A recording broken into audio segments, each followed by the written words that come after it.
hospitals and how many clinical spots they have. And because it's a 4-year program, there are more specific space constraints than just classroom sizes that we're managing as an admissions office. Hence, a student who doesn't have, isn't admitted into nursing at Delaware in their freshman year, while there is a process in place for internal transfers, those spaces are all based upon a space available basis, so there's no guarantee. At John Jay, things are a little bit different. We unfortunately don't have an undecided major. So when you do fill out the application from the CUNY website, you actually do have to select a specific major. What I usually recommend to students, because that is the case, is really take some time, and if you feel like you're interested in forensic science, take the time to go to our website, read through the course descriptions. Every program on our website has a breakdown of every single required class. That'll give you a little bit more information about what you might be specifically studying. In addition to that, on our website, and I'm sure most other schools have the same resources, there's usually a director of each program, so their contact information is going to be listed there. Reach out to them, ask them questions, see if you might be able to set up some time to meet with them if you are coming to our campus for a tour.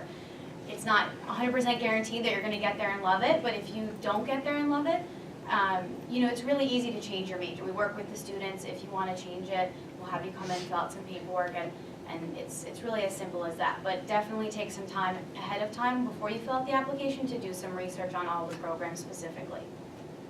I just want to add on that a lot of kids change their major in college, and that's completely okay as well. I know I went into the University of Delaware thinking I was going to be pre-med, I was a bio major, and that very quickly changed once I took organic chemistry. So a lot of people do go in their head thinking, I do want to be a lawyer, I do want to be an accountant, and it is okay that you do change your major, and most colleges, if not all, have resources so that it's almost a seamless transition.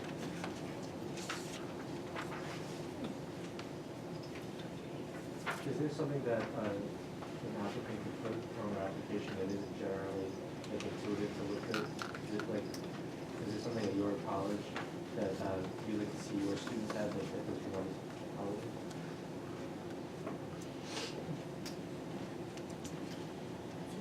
colleges? So, there's a lot of different ways to apply to schools, and when I say that, I mean some schools have their own application. A lot of schools are on the common application, and within that, certain schools have supplements. If we're talking common application, it covers a lot of different universities and colleges. Sometimes in the supplement, there's a piece there where they'll ask about specifically why are you interested in our school, and that's definitely a time to shine. That's not a time to sort of sit back, relax, and kind of put something generic. Don't copy and paste from something else that you wrote for another school. Now really zone in and see what the school's all about, and if it's really one of your top choices, definitely indicate that. Some schools don't have that option, and that's where it's okay to sort of, and I'll say this on behalf of Binghamton, maybe some other schools, you can reach out to those admissions counselors and really explain, if you feel that you're a good fit for that institution, maybe explain why, and maybe highlight something about yourself. Now, the application process, as much as some students may be uncomfortable with the bragging idea, you definitely want to make sure that you're putting out there what you're doing, but also keep in mind that we're not looking out there for just a student who did everything necessarily, or everybody has to be a leader, or everybody has to do some sort of crazy volunteer experience. Be yourself.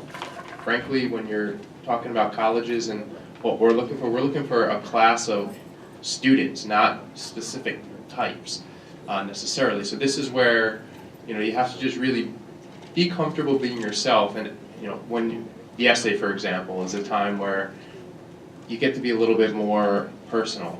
You get to talk a little bit outside of just the academic realm, and this is a time to sort of relax and sort of enjoy that process, because that's what we're looking for. We're looking for the student in that, not somebody's English teacher or parent in that case. So there's different pieces of the application where you really could showcase who you are, and not have a specific call out where you have to say what we're looking for. Just be yourself throughout the process. I know that sounds a little ambiguous, but just take advantage of the counselor outreach to make sure that we can help you if that's really the school you're looking for. I would also say to you that the schools that you're interested in, have an honest conversation with the admissions counselors to see what is the most important part of the application process. You know, like Delaware had mentioned that they like to see from junior to senior year. Other schools, the SAT is the most important thing. Some schools put a huge weight in the essay.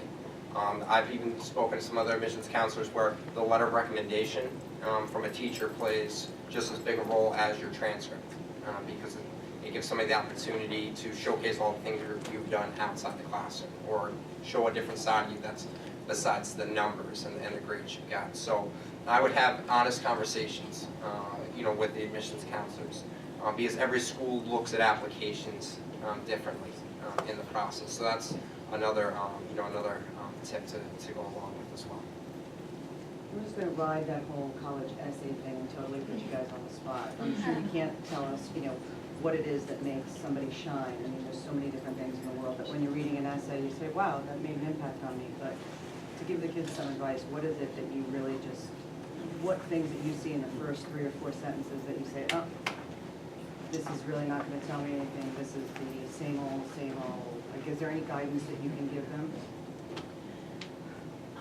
Well, for Iona, I was actually going to agree with my fellow friends, because if you know that your SAT scores are a little lower than what we expect, or if your GPA is a little lower than what we're looking for, we do encourage you to put your heart and soul into that essay, for Iona anyway, because to my point before, we know that test scores and your GPA don't always prove the full potential of students. So I know that for the essay portion, you do have to choose one topic out of 4 or so. We're not looking for, the first couple of sentences will tell us more about the student, so it's really their open forum to us, what makes them, or what part of their life makes them stand out above everyone else. So, there's no, for Iona anyway, you can really talk about anything, how deep sea fishing with your parents really shape your life, because now you know what you want to teach others. So my point is, if you know that your test scores or your GPA are lower than what we expect, we are on a holistic admissions team as well. So we do take the time to review that essay. Okay, so that might factor in whether you're automatically deferring or if we want to send you an acceptance letter. Does that make sense? At Delaware, we have evolved our process to be more research-based oriented as we are training our readers to read your applications, primarily your essays. So give a bigger context to what our role is on a campus. It is to attract enough students in order to meet our freshman class, but to select a class that we know that will persist through graduation.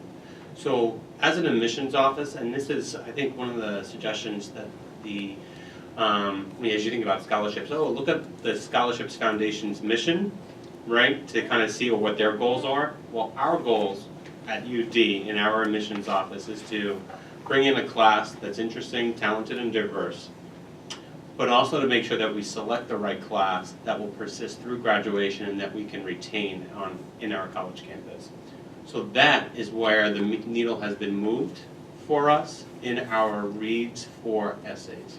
You will also see, especially if you have older children who have taken the common application maybe 2 or 3 years ago, the essay prompts have changed. And you'll see a lot of other institutions changing their essay prompts to help us capture characteristics that we know a student will need, a skill set that they'll need in order to persist through college. And for us, those are non-cognitive variables. William Sedlicek is a professor emeritus at the University of Maryland that most institutions, including the Common App, are using in order to help us evaluate. There are 8 characteristics: leadership, service, realistic self-appraisal, a student who is receptive to a support system, a student who recognizes we are living in the most diverse society this country has ever seen, and more specifically, for us, that's race and culture. A student who has knowledge for the field of their study. And we also look at a student that has some type of adversity in their life and who has persisted through that adversity. So those are the topics that our readers are looking for in your college essays. Those that kind of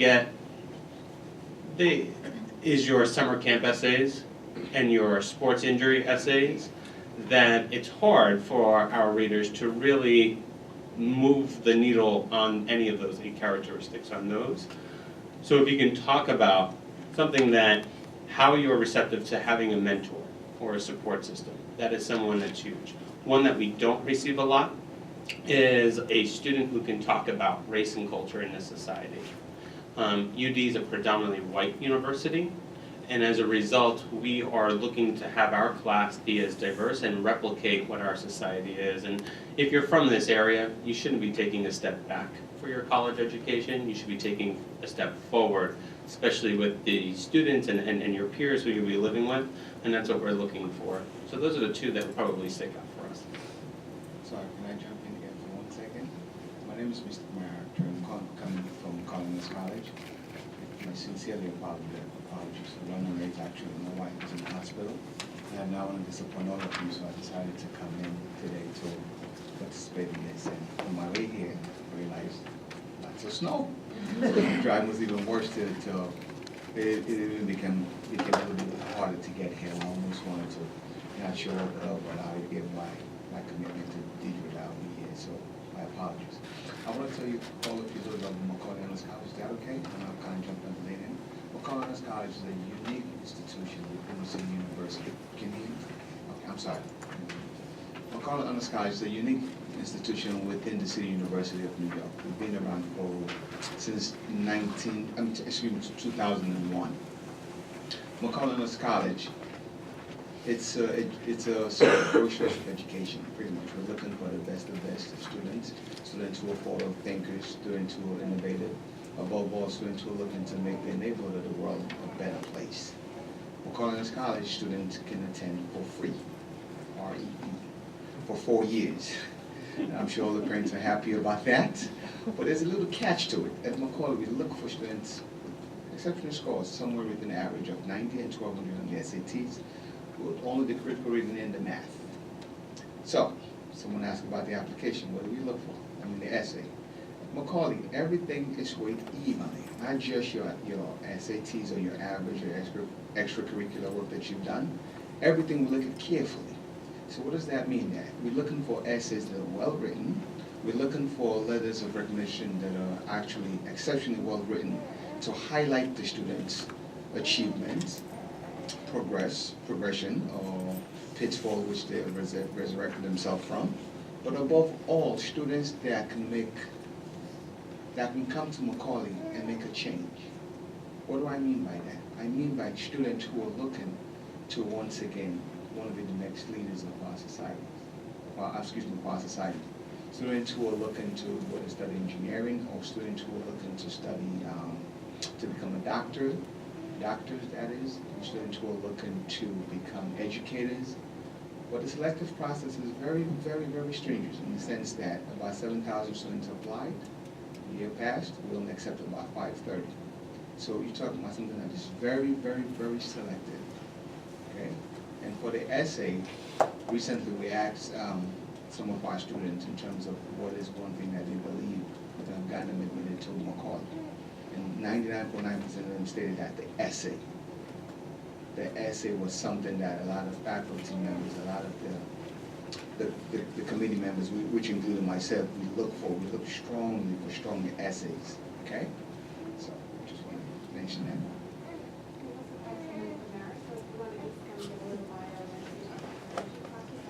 Of course, and I also apologize for my delay here. The weather severely impacted my travel time, so I apologize for that. But my name is Naisha Kemp, and I am one of the assistant directors of admission at Marist. We're pretty close. We're about an hour and a half north up in Poughkeepsie. So my school is a 4-year private liberal arts school. We have a variety of majors. Some of the stronger ones fall within computer science, within fashion, and also within our business programs. So we have a variety of 5-year accelerated programs that we can offer. We have a branch campus in Florence, Italy as well. So our students can receive bachelor's degrees from that location, but it is one of the popular study abroad destinations that we have available as well.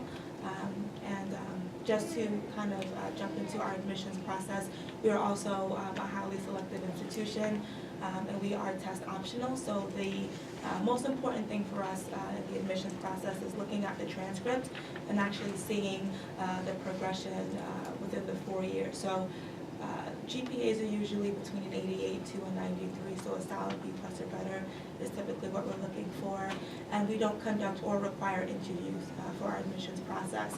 So usually the only student to counselor contact that we receive is actually through that essay. So the essay is pretty important for us as well.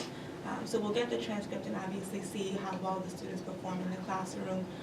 We see the profile, so we see what's available and what students are taking advantage of. But that essay is key for us as well because it allows the students to really introduce themselves to the admissions committee. So we want to be able to learn something that's not specifically noted in your letters of recommendation or on your transcript. So really looking to learn a little bit more about our students. So the important thing is to make sure that we can, of course, bring academically talented students to our campus, but also looking for students that will enhance the environment that we have, that will really add to the leadership and the diversity that we have on our campus. Now while the essay isn't important for us at William Patterson as our part of the admissions, again, the honesty of what we do here, 2 things that I really recommend for students when they're writing essays. First of all, have somebody proofread your essay for you, please. Please, I tell students all the time, ask 5 people, all right, to proofread it. If you don't get one of 5 people that say yes for you, I tell students, send me your essay, all right? I'll proofread it for you. Somebody will proofread your essay for you. Have somebody look it over before you send it. And secondly, if you're gonna put the college names in there, make sure you put the right college name in there, okay? Nothing burns me at the core worse than when I hear somebody say, I can't wait to go to Rutgers next year, or Montclair State's my #1 choice. That burns me at my core to hear that. So please, proofread, have somebody proofread it for you, and just, if you're going to put the college name in there, put the right college name. Here's another question. You mentioned reading and math for SAT. You not look at writing at all, or the college is gonna ignore that? I think that it depends on the college, but I know Seton Hall specifically, we don't use the writing score until you're an accepted student and deposited, and then we determine your freshman English class from there. But when we're making an admissions decision, we're looking at either the ACT or the 2-part SAT. We require the writing score, Okay. even on the ACT. And the SAT and the ACT have its, we are currently in a process working with our faculty to go test optional, but we're not test optional yet. And as we are assessing that data, the writing score has the most validity out of any section or a total composite score out of the SAT. So why are most of the other colleges don't even look at Typically due to their market in what their peer institutions are. That's why we require the writing score, because our peer institutions that most of our students are applying to at the same time as applying to Delaware require it. And it has the most validity. For Marist, we are test optional, so it's not required, but if you are looking to have your test scores considered, we do require the writing section to be evaluated as well. Can you guys just explain the test optionals and what you're looking at, and how that affects your application? Because everybody keeps saying it, and I don't know if the students really know what that means, other than just not looking at them. Right? Well, for Marist, like I said, the most important thing is actually going to be the evaluation of the transcript. So we're not only looking at your GPA, but we're also looking at the courses that you have available. So if your school does offer honors, AP, IB, or dual enrollment courses, we're looking to make sure that students are taking advantage of those upper level opportunities. With that being said, of course, we do still want you to challenge yourself but perform well. So, we're looking for students that are, taking those courses and still pulling those solid scores at the end. We're also looking at the letters of recommendation. We're looking at your interest as well. So that's something that's becoming a little bit more important. So even if you don't have the opportunity to visit the campus, at least, reaching out to your admissions counselor, expressing your interest in Marist, it is also something that's coming a little bit more important for us. That essay does allow us to look a little bit deeper into the actual application overall, where we do look to see if there's additional information that we can learn about the students.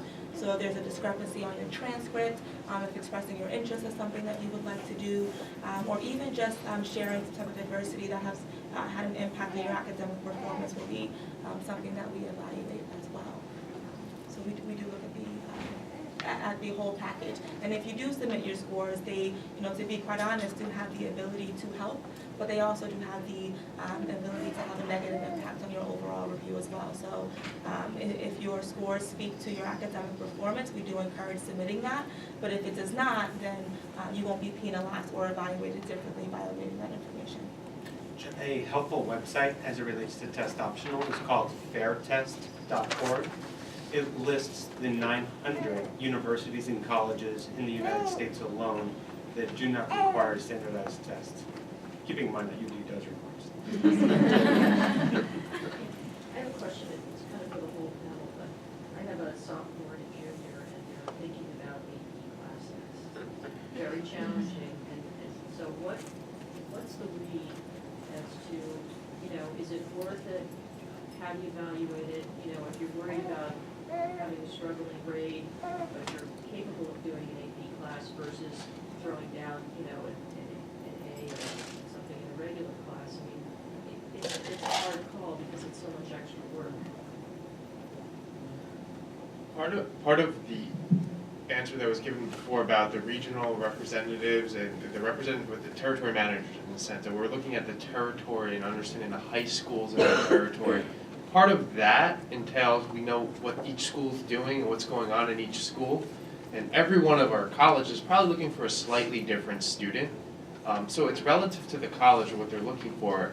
And I'll say this quickly on Binghamton's side, where 94% of our students have some level of college credit coming in.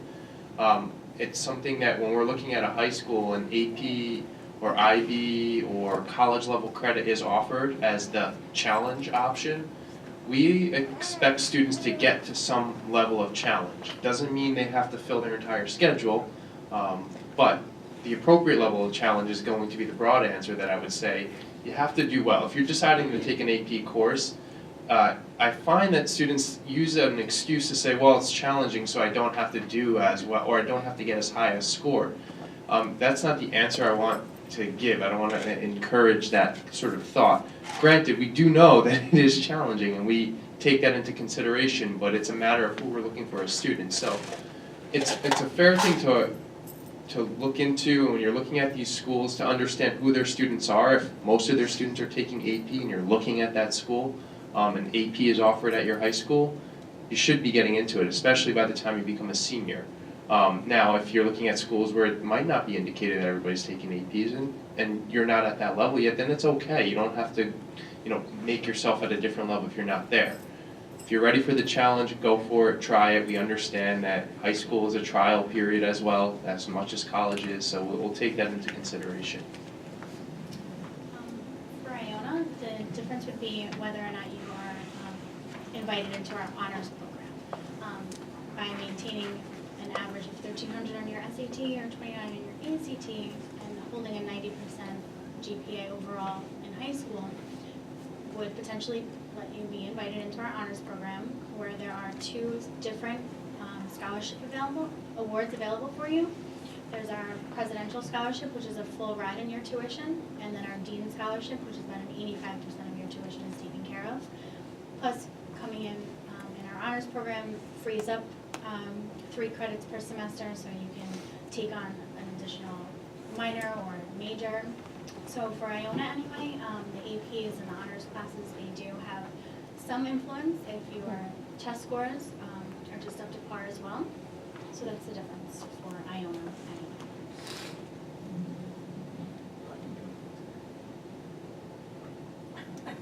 Well, for Macaulay, it's a little bit differently for us to a certain degree in the sense that Macaulay is a selected college. As a result of that, we look at every inch and aspect of the student's academic profile. So if you have a student today who has challenged himself and they've taken AP courses and they've done exceptional work, well, let's just say the average is about 92. And you have someone who has not taken AP courses or they have a 97 average. 9 out of 10, someone who's taking AP courses will be victorious because that student, he or she, has challenged himself.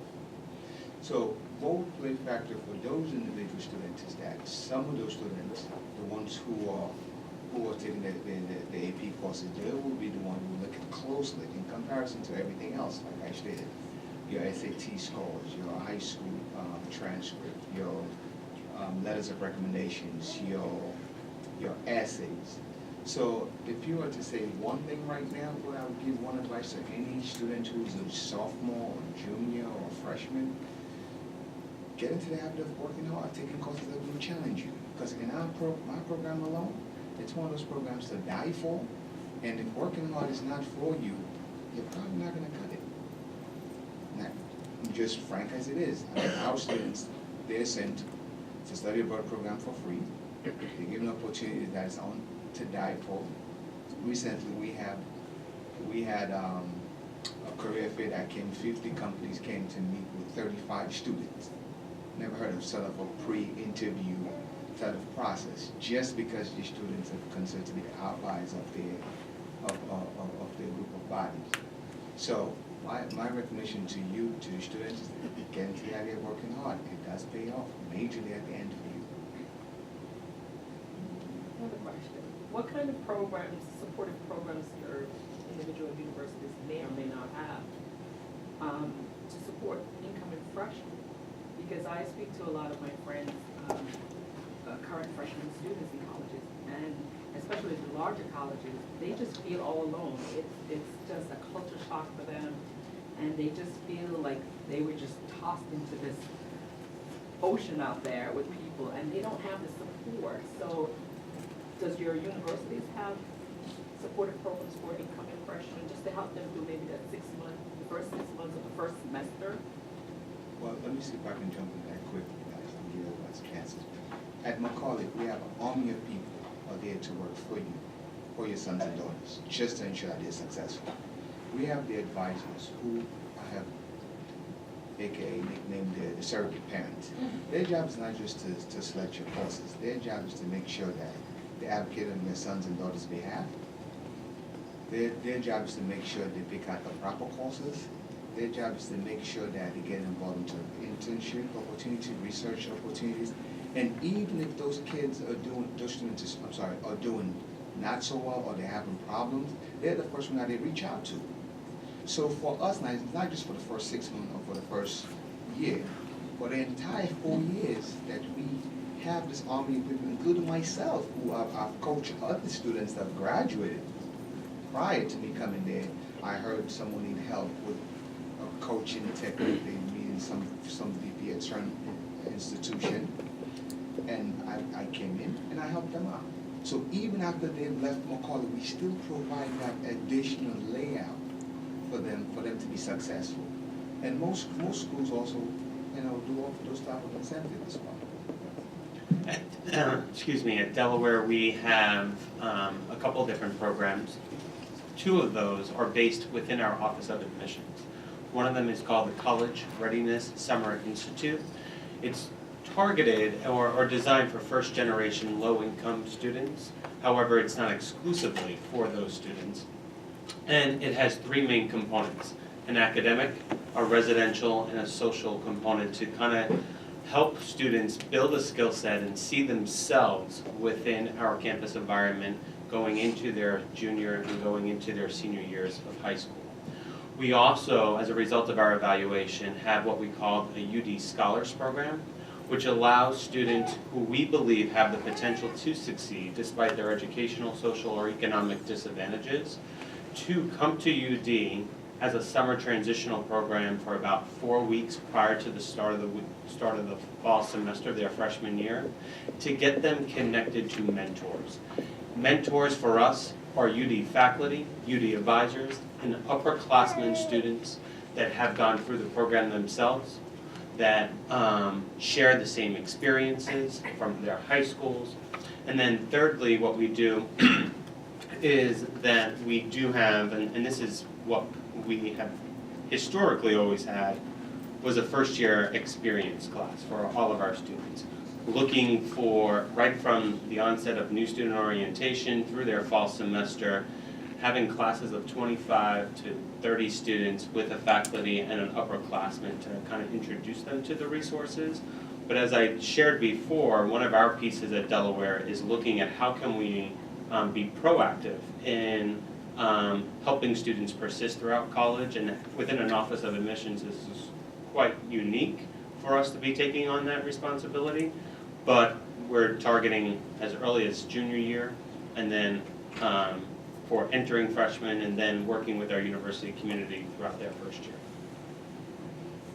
Binghamton is a bit on the larger side, and I will say, even as a former student, it's not as proactive maybe as Delaware, a similar size there. Students coming in though, there's a myriad of opportunities that they should be aware of, and they will as they go through the typical process freshman year.